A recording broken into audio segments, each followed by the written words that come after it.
महात्मा बुद्ध के समय की बात है। उन दिनों मृत्यु के पश्चात आत्मा को स्वर्ग में प्रवेश कराने के लिए कुछ विशेष कर्मकांड कराए जाते थे। होता यह था कि एक घर में कुछ छोटे छोटे पत्थर डाल दिए जाते और पूजा हवन इत्यादि करने के बाद उस पर किसी धातु से चोट की जाती।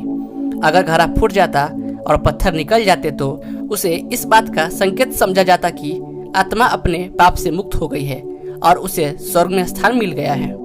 चूंकि घड़ा मिट्टी का होता था, इसलिए इस प्रक्रिया में हमेशा घड़ा फूट जाता और आत्मा स्वर्ग को प्राप्त हो जाती। और ऐसा कराने के बाद बदले में पंडित खूब दान दक्षिणा लेते। अपने पिता की मृत्यु के बाद एक युवक ने सोचा क्यों न आत्मा शुद्धि के लिए महात्मा बुद्ध की मदद ली जाए। वे अवश्य ही आत्मा को स्वर्ग दिलाने का कोई और बेहतर और निश्चित रास्ता जानते होंगे। इसी सोच के साथ वो महात्मा बुद्ध के समक्ष पहुंचा।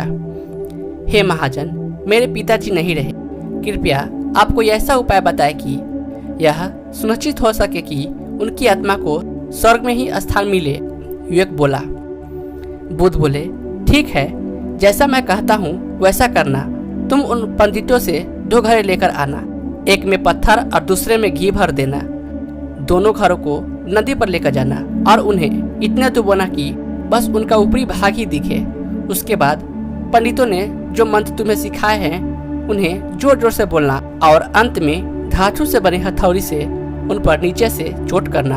और ये सब करने के बाद मुझे बताना कि क्या देखा। विवेक बहुत खुश था। उसे लगा कि बुद्ध द्वारा बताई गई इस प्रक्रिया से निश्चित ही उसके पिता के सब पाप कट जाएंगे और उनकी आत्मा को स्वर्ग की प्राप्ति होगी। अगले दिन युवक ने ठीक वैसा ही किया और सब करने के बाद बुद्ध के समक्ष उपस्थित हुआ। आओ पुत्र, बताओ तुमने क्या देखा? बुद्ध ने पूछा। विवेक ने बोला, मैं आपके कहे अनुसार पत्थर और घी से भरे घरों को पानी में डालकर चोट की।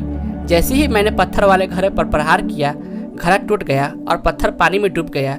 उसके बाद मैंने घी वाले घड़े पर वार किया और वह घड़ा भी तत्काल फूट गया और घी नदी के बहाव की दिशा में बहने लगा। बुद्ध बोले, ठीक है, अब जाओ और उन पंडितों से कहो कि कोई ऐसी पूजा यज्ञ इत्यादि करे कि वे पत्थर पानी के ऊपर तैरने लगे और घी नदी की सतह पर जाकर बैठ जाए। विवेक हैरान होते हुए बोला, आप कैसी बात करते हैं? पंडित चाहे कितनी भी पूजा कर ले, पत्थर कभी पानी पे नहीं तैर सकता और घी कभी नदी की सतह पर जाकर नहीं बैठ सकता।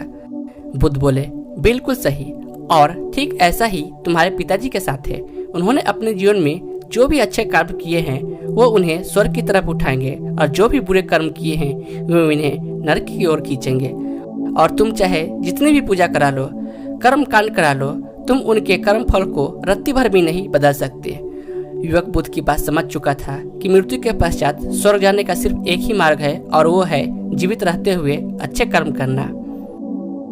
गौतम बुद्ध की कहानी आपको कैसी लगी? उम्मीद करता हूँ आपको यह वीडियो बहुत पसंद आया होगी और ऐसी ही वीडियो देखने के लिए मेरे चैनल को जरूर सब्सक्राइब करें। धन्यवाद। जय हिंद।